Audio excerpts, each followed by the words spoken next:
আমার নাম ওমর ফারুক, শাহিনুর এক্সেল হ্যান্ডসেল মালিক আমি। বর্তমানে আপনাদের ব্যবসায়িক পরিস্থিতি কেমন? ব্যবসার পরিস্থিতি আসলে আগের থেকে আলহামদুলিল্লাহ একটু ভালো না, আগে থেকে ভালো। আগে তো অনেক জুলুম ছিল, চাঁদাবাজি ছিল, মুখ খুলে কিছু বলতে পারতাম না। তাই এখন মাসাল্লাহ চাঁদাবাজি নাই, তাই না? আগে তো চাঁদাবাজি কারো কিছু বললেই মাইট দূর খাইতে হইতো, ওই জন্য ভয়া কেউ কিছু বলেও নাই। তাই এখন মাসাল্লাহ এগুলো নাই। আমরা চাই দেশ আরো সুন্দর মতো হোক, তাই না?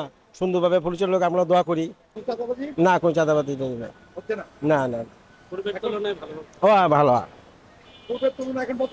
পূর্বের তুলনায় ভালো। আগে তো চাঁদাবাজি হইতো, এখন তো ওপেন চাঁদাবাজি হচ্ছে না। আমরা যেন যেরকম চাঁদাবাজি না হয়, সামনে যেন চাঁদাবাজি না হয়, সেই ব্যাপারে যেন আমাদের সন্তুষ্ট, তাই না? এইভাবে যদি থাকতে পারে আরো ভালো। সামনে যেন আবার চাঁদাবাজি হয়ে যায়, এই জন্য গ্যারান্টি কি যেন সাবধান চাঁদাবাজি না হয়, যেন উপর মহলে খেয়াল রাখতে হইব।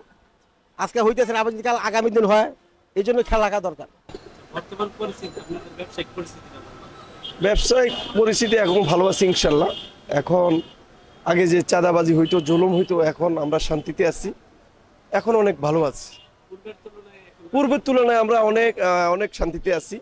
বর্তমান সিচুয়েশনে যে অবস্থা, এই পরিবেশ যদি থাকে ইনশাল্লাহ আমরা আমাদের দেশের মানুষ সবাই আমরা ভালো থাকব।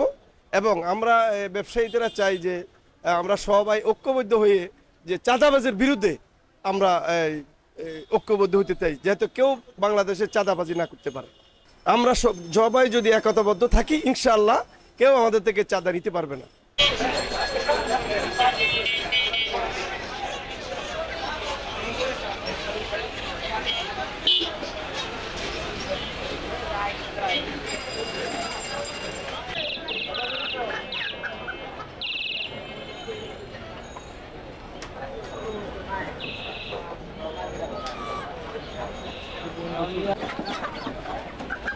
ভাই এই যে